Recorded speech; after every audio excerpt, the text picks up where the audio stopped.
En este video vamos a hablar de los principales índices que se usan para medir el desempeño de la Bolsa de Valores de los Estados Unidos.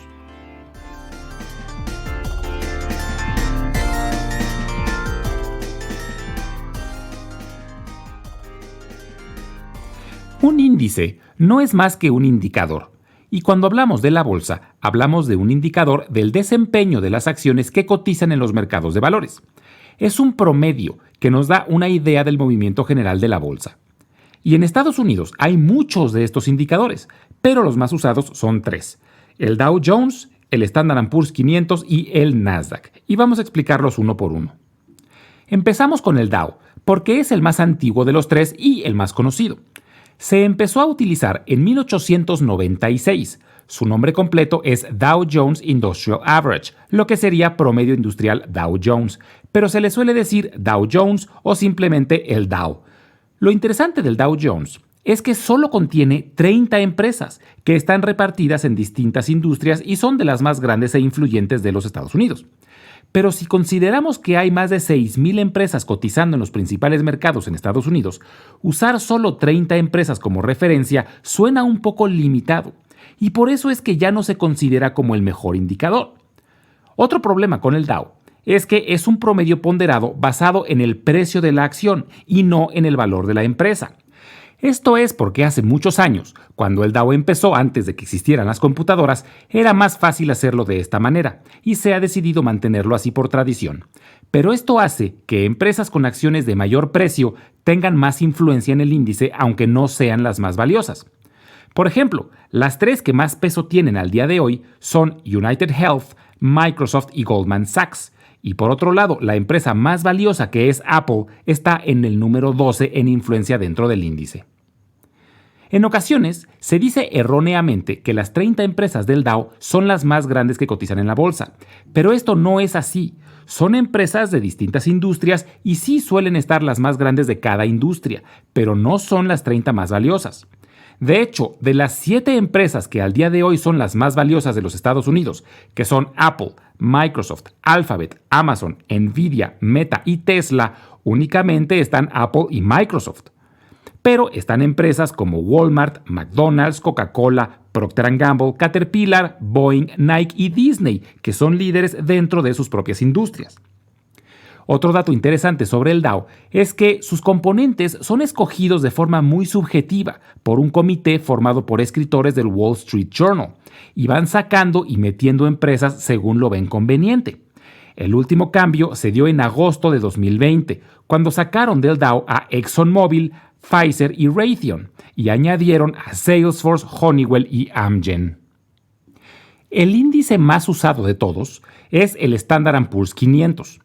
Este se considera como un mucho mejor barómetro de la economía de los Estados Unidos porque está formado por 500 empresas de las más valiosas que cotizan en los mercados de valores, sin importar si cotizan en la Bolsa de Valores de Nueva York o en el Nasdaq. No son tal cual las 500 más valiosas porque además de su valor se consideran otros factores para poder ser incluidos en el índice, como por ejemplo que lleven más de un año de haber salido a bolsa y llevar por lo menos 4 trimestres consecutivos siendo rentables, etc. Pero son casi las 500 más valiosas. Y este sí es un promedio ponderado basado en el valor de las empresas, por lo que en este índice las empresas más valiosas son las que más peso tienen. En total, representa casi el 80% del valor total de la bolsa de los Estados Unidos y por eso se considera un buen indicador del mercado completo y de la economía en general. Aunque algunos críticos dicen que ya no es tan buen indicador de la economía porque las empresas más valiosas han crecido tanto que ahora pocas empresas representan un gran porcentaje del índice. Las 7 empresas más valiosas, que son Apple, Microsoft, Alphabet, Amazon, Nvidia, Meta y Tesla, representan más del 25% del índice, pero sigue siendo por mucho el más utilizado como referencia cuando hablamos sobre el desempeño de la bolsa de los Estados Unidos. El tercer índice en popularidad, y además el de creación más reciente de los tres, es el Nasdaq Composite Index, conocido simplemente como el índice Nasdaq. Es un promedio ponderado de las más de 3,000 acciones de empresas que cotizan en el mercado Nasdaq, donde además cotizan algunas empresas extranjeras y, al igual que el Standard & Poor's 500, el peso dentro del índice depende del valor total de la empresa. Pero este índice no incluye acciones de la Bolsa de Valores de Nueva York, únicamente las que cotizan en el Nasdaq. Si quieren saber la diferencia entre ambos mercados, les recomiendo el primer video educativo donde hablamos de este tema. Algo interesante es que en el mercado Nasdaq cotizan una mayor proporción de empresas tecnológicas, por lo que casi el 50% del índice está representado por empresas en industrias relacionadas a la tecnología, aunque también tiene un porcentaje considerable de otras industrias como la farmacéutica, la financiera y la de productos de consumo. Por esta razón, a este índice se le suele también decir como el índice tecnológico, aunque esto no es del todo correcto porque solo el 50% es tecnológico.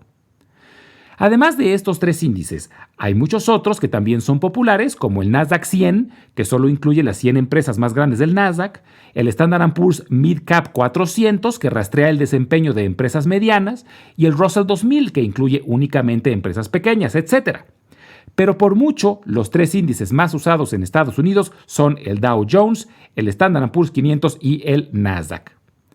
En otras partes del mundo hay otros índices que miden el desempeño de los mercados de otros países. Por ejemplo, el Hang Seng de China, el Nikkei de Japón, el DAX de Alemania, el FTSE 100 de Inglaterra, el CAC 40 de Francia, el IBEX 35 de España, el IPC de México, etc. Las bolsas de cada país tienen sus índices para medir su desempeño. Si les gustó el video, no olviden suscribirse al canal y si les interesa este tema, les recomiendo mucho seguir mi podcast semanal que se llama Invertir en la Bolsa, que pueden ver aquí mismo en YouTube. También lo pueden escuchar en Spotify, Apple Podcast o cualquier otra aplicación que usen para escuchar podcasts, o si lo prefieren, las transcripciones las pueden encontrar en el blog que se encuentra en Substack y en la descripción del episodio pueden encontrar las ligas a estas plataformas.